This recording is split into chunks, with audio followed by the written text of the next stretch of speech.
Bonjour à tous, nous voici donc dans le corrigé de l'exercice 2 du baccalauréat de S Polynésie, juin 2016. Un exercice de suite, un petit peu ce que j'appelle l'exercice en autonomie, c'est à vous un petit peu de trouver ce qu'il faut faire. Donc, je vous laisse y réfléchir et à tout de suite pour le corriger. Alors, une première question donc dans cet exercice qui nous propose de trouver la formule qu'on rentre dans un tableur. Alors, ça n'a pas un grand intérêt mathématique, mais bon, on va la faire. Pour ceux qui ne savent pas faire, de toute façon, les cases sont déjà remplies. Je vais vous montrer un petit peu sur un tableur ce que ça donne. Alors, j'ai pris donc tableur gratuit OpenOffice. Voilà, j'ai déjà rempli les cases. Reste à remplir les formules. Alors, dans la case ici, on va essayer de mettre U0, U1, U2, U3, U4. Et pareil pour la colonne de droite, la colonne C. Donc on va commencer par la colonne B. Première chose à savoir, pour rentrer des formules dans des tableurs qu'on va tirer vers le bas, par exemple ici, il faut commencer tout ça par un égal. Donc ici on met un égal. Et ici, on doit donc, premièrement, alors avant, vous voyez que c'est une suite qui est définie par récurrence. Donc avant de faire une formule en case 2, ici, on va devoir remplir d'abord U0. Donc première chose, ici c'est pas une formule, c'est la valeur de U0. On va rentrer une formule, nous, en B3. Voilà, qui va utiliser justement la valeur qu'on a rentrée dans la case B2. Donc en B3, on va devoir, ici, si on regarde la formule de UN plus 1, écrire deux fois la valeur, donc U0, plus 2 fois N quand N vaut 0, moins 0. Alors le 0, on va le retrouver juste au-dessus ici, dans la colonne ici A. La colonne A va nous servir pour les valeurs de N. Donc ici en B3, on va commencer par écrire donc un égal pour dire qu'on fait une formule. Ensuite, on va lui dire deux fois la valeur de UN qui est juste à la case au-dessus. Donc on clique dessus. Alors soit vous écrivez ici B2, soit vous cliquez dessus et ça écrit B2. Ensuite, on va écrire donc ici plus 2 fois n carré. Donc 2 fois n carré. Alors n, il va changer à chaque étape, donc il faut le chercher dans la colonne ici qu'on a rempli les n. Et pour n, ça sera donc la case A2. À chaque fois, on utilise le UN ici et le N à gauche, donc c'est les deux cases qui sont situées au-dessus et au-dessus à gauche. Et donc ici, on va faire deux fois. On clique et on met donc un carré ici, voilà, moins N, qu'on va récupérer aussi d'ici, voilà. Et on a fini, donc ici on clique et on valide en appuyant sur Entrée. Enfin, on obtient 4. Et pour étirer la formule, on clique sur la case, on va à droite, on appuie sur la souris gauche et on reste appuyé. Et en descendant, vous voyez la formule, ce qu'on appelle étirer la formule. Voilà, et vous avez bien les valeurs annoncées dans la feuille qui était donnée. Alors ensuite, on va s'occuper donc de la suite V. Alors la suite Vn dépend entièrement de Un, chaque terme de Vn est calculé avec Un plus un polynôme en n. On va donc tout de suite ici rentrer une formule, c'est-à-dire qu'ici, Vn, ça sera V0, ça sera U0 plus 2 fois 0 carré plus 3 fois 0 carré plus 5, donc on va utiliser donc la suite, le terme qu'on a écrit ici, c'est-à-dire U0.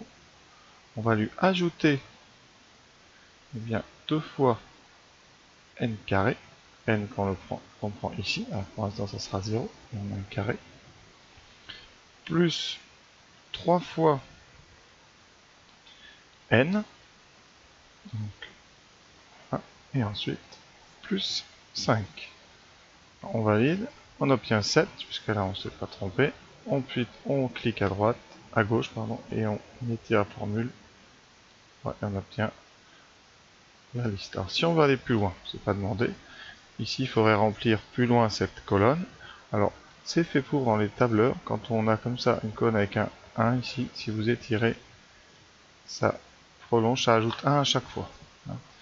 Alors ça marche pas n'importe où, mais ça marche quand vous avez mis un 1. Si vous étirez un 1 ici, ça allonge. Et donc ici, vous voyez, quand on va étirer notre suite, parce que là, vous aurez toutes les valeurs. Alors ça monte vite. Et là, voilà. Alors vous pouvez remarquer après, c'est ce qu'on va faire. On va essayer de regarder des choses dans cette colonne. Alors nous, on ne disposera que des 6 premiers. Alors on va passer tout de suite à la question 2. Je garde le tableur juste pour montrer un petit peu. Bon, on a 7, 14, 28, 56. Hein. L'idée, c'est de trouver les formules de Vn et Un, mais dans la question, on vous demande Vn avant Un. Très important parce que c'est un indice, hein, pour que vous regardiez plutôt la colonne des V. Donc vous regardez la colonne des V qui est 7, 14, 28, 56. On voit déjà, première chose, ce sont tous des multiples de 7. Alors c'est pas des puissances de 7, c'est des multiples. On peut regarder, vous voyez, par exemple, ici, si je veux faire donc la colonne d'avant divisée, donc C2 divisé par 7, voilà, et bien, si je divise la colonne des V par 7, qu'est-ce que j'obtiens? Et oui, j'obtiens 1, 2, 4, 8, 16, 32, et là vous reconnaissez, ce sont tous des puissances de 2, ce sont toutes les puissances de 2 successives. Ça veut dire ça va vous donner une idée. C'est que la suite Vn a l'air d'être, eh bien, 7 fois les puissances de 2. C'est là que le sujet est difficile un petit peu, parce qu'on vous demande d'imaginer toute seule un peu la formule de Vn. Donc voilà, on va partir de cette idée. Donc notre idée, c'est vraiment, c'est que Vn, c'est toujours 7 fois une puissance de 2. Alors laquelle? Pour V0, c'est 7 fois 2 puissance 0. Je vais écrire V0, c'est 2 fois, non, pardon, c'est 7 fois 2 puissance 0. V1, c'est 7 fois, donc 7 fois 2, ça fait 7 fois 2, donc c'est 7 fois 2 puissance 1. V2, c'est 7 fois 28, donc 7 fois 4, donc 7 fois 2 au carré. Donc à chaque fois, vous voyez, pour l'instant, on a ici l'indice de la suite qui est la puissance du 2 que vous avez dans le nombre. V3, ça veut dire que l'idée, est-ce que c'est 7 fois 2 au cube? Donc 7 fois 2 au cube, ça fait 7 fois 8, 7 fois 8, 56, donc on est 2. Ça a l'air d'être ça. Sachant qu'ici, vous avez donc V0, V1, V2, V3. Ici, on avait trouvé, je ne me rappelle plus, mais sur le tableur, c'était 112. 112. Voilà. V4. 112, ça doit être 7 fois 2 puissance 4, c'est-à-dire 7 fois 16, c'est 112. Donc on a l'air d'être bon, donc on va montrer, vous voyez, ça nous donne l'idée, on va montrer ceci. Donc ça se rédige, on va dire, tout ça c'était votre brouillon, ensuite eh bien, vous effacez, et après on est parti pour la récurrence. Voilà, donc montrons par récurrence sur n que pour tout n appartenant à n, Vn égale 7 fois 2 puissance n. Alors on va faire comme toutes les récurrences, initialisation, voilà, donc pour n égale 0, V0, on le prouve, on l'avait pas encore fait, donc c'est U0 plus donc 5, c'est-à-dire 2 plus 5, c'est donc 7. Et c'est bien 7 fois 2 puissance 0. Donc c'est vérifié. Hérédité. Hop. Voilà. Donc supposons, comme d'habitude, hein, supposons que pour un certain P appartenant à n, eh bien Vp c'est 7 fois 2 puissance P. Hein, montrons qu'alors, on va quand même l'écrire, montrons alors que Vp plus 1, le terme suivant, c'est 7 fois 2 puissance P plus 1. Donc on va partir de Vp plus 1, et on va regarder ce qu'on peut dire. En Vp plus 1, d'après le texte, on n'a que ça, c'est Up plus 1, plus 2 fois P plus 1 au carré, plus 3 fois P plus 1, plus 5. Alors, ça n'a pas l'air facile, mais il n'y a pas tant de données que ça, donc maintenant, la seule chose que vous pouvez faire, c'est utiliser Up plus 1, ici, donc on va remplacer tranquillement. Up plus 1, c'est 2Up plus 2P carré, moins P. On va développer ici quand même les carrés. Donc ce sont des identités remarquables, alors vous aurez 2 fois P carré, plus 2 fois le double produit, donc 2 fois 2P, ce qui fait 4P, plus 2 fois 1, plus 3P, plus 3, plus 5. On regarde. Donc VP, c'est donc 2 fois UP. Là, alors on regarde tout ce qui peut s'annuler. Alors dp carré, on a 4p carré. D, donc 4, 7, 6 fois p. Ensuite, les constantes, on avait 2, 5 et 3 plus 10. Là, on peut factoriser tout ça par 2. Ça fait 2 fois UP plus 2p carré plus 3p plus 5. Et vous reconnaissez ici eh bien exactement ceci. Donc ça c'est le terme UP. Donc VP plus 1 égale 2 fois VP, c'est-à-dire 2 fois, j'utilise hypothèse de récurrence, 2 fois 7 fois 2p égale 7 fois 2 puissance p plus 1. Ah, donc notre hypothèse de récurrence est vérifiée, notre hérédité, pardon, conséquence, on peut faire la conclusion. Conclusion, donc ici vous mettez OK, voilà, conséquence, l'hérédité est démontrée. Vous avez hérédité plus initialisation, donc conclusion.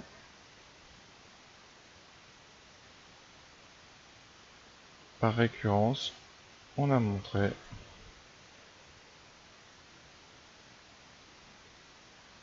que pour tout n appartenant à n, eh bien Vn était égal à 7 fois 2 puissance n. Alors une fois que je l'ai fait, j'ai une petite autre idée qui aurait pu être un petit peu la même mais avec des autres mots. On aurait pu montrer, plutôt de montrer que Vn égale 7 fois 2 puissance n, on aurait pu montrer tout simplement que Vn était géométrique de raison 2 avec UV0 qui valait 7. Voilà ce qu'on aurait pu montrer.